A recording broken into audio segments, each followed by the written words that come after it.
Welcome to Adventures in Public Health. In this video, we will give you an introduction to public health and all that the field has to offer. By the end of the video, you'll know what public health is, why public health is so important, what the social determinants of health are, and what careers are available to you in the field of public health. Let's get started. So what is public health? To give a basic definition, public health is everything we do to prevent and protect populations from disease, disasters, and injury, and everything we do to promote good health, from access to healthy food, clean air and water, to walkable neighborhoods, to policies and information that help the entire population. The words to focus on here are bolded, and when read together, create a quick, easy definition of public health: prevention, protection, and promotion of good health for the entire population. Now that we have a working definition of public health, let's take a look at how public health differs from medical care. As we just mentioned, public health focuses on entire communities and populations. This is different from medical care, which addresses the health of individual patients.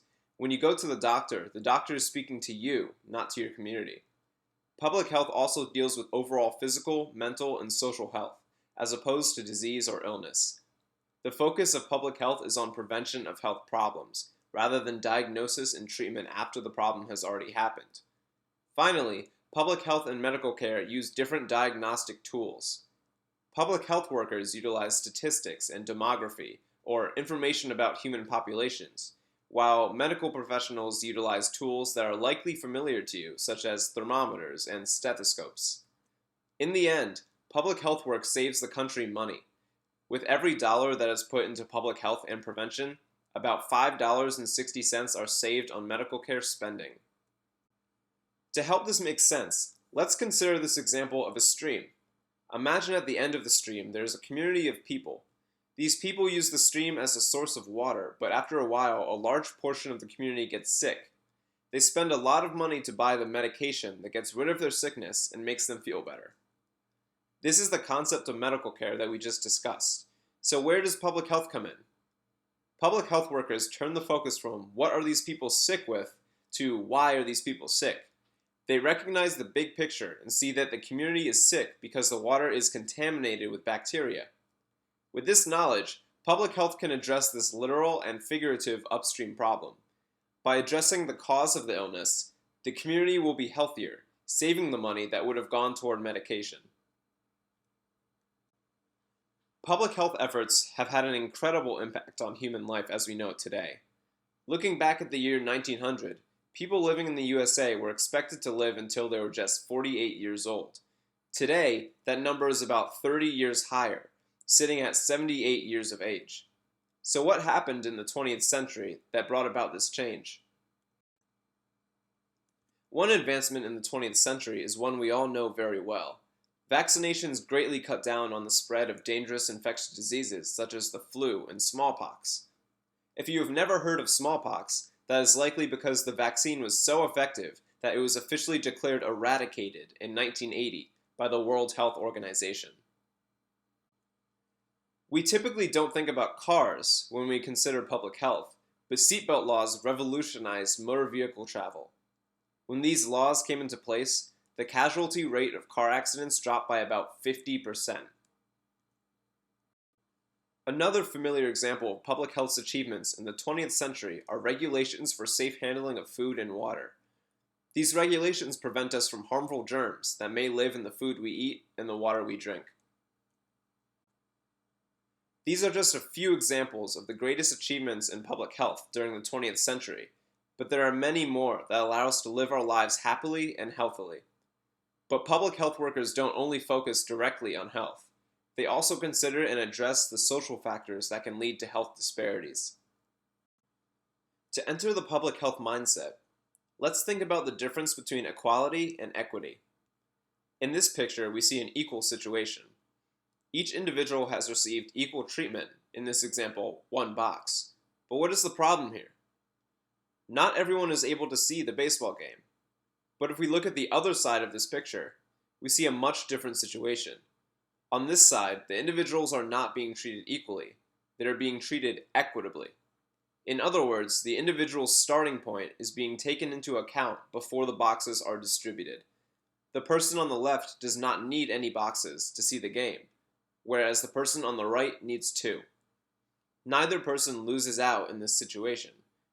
Ensuring people have access to equitable healthcare is a major focus of public health. When working toward equitable healthcare, it is important to understand the social determinants of health.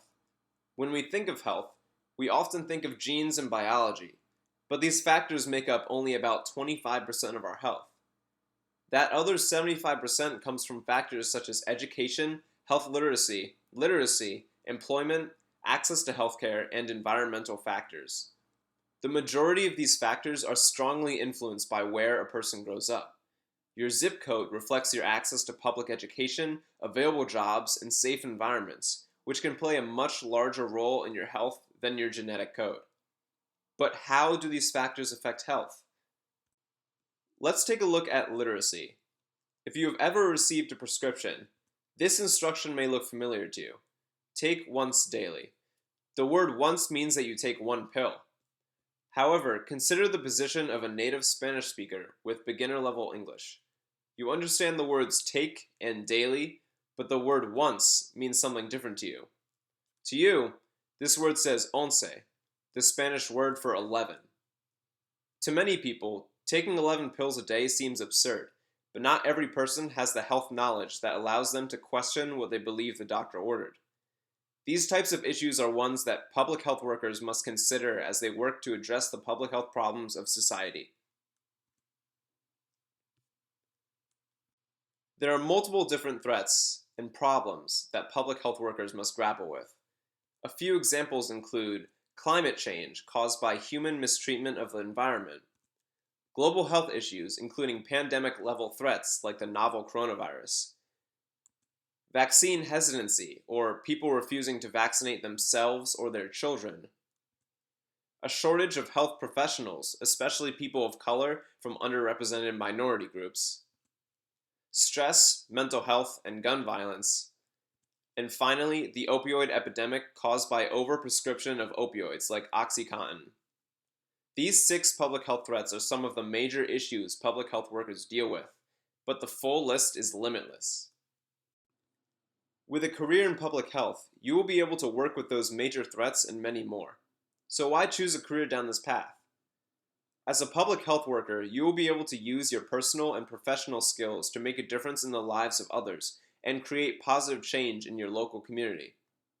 Also, with public health threats changing daily, you will not be bored in a public health career.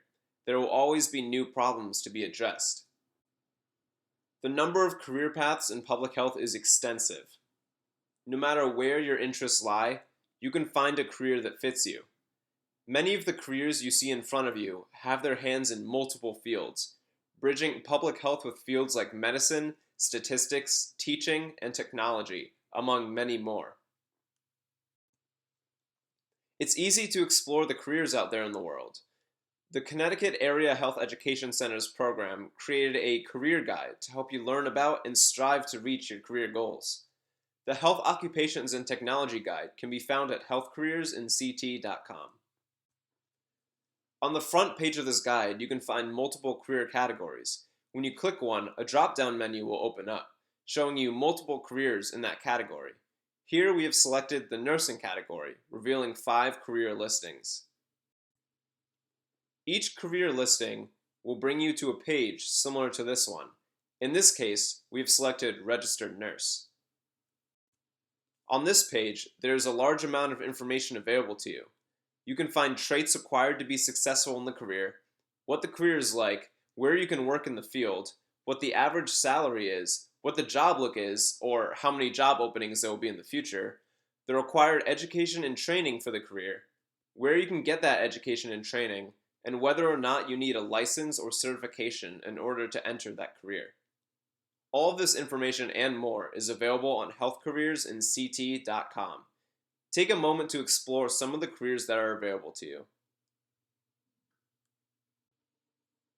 Thank you for watching. We hope you know more about the field of public health than you did before, and hope you will use this knowledge to take your first steps into promoting good health for people everywhere.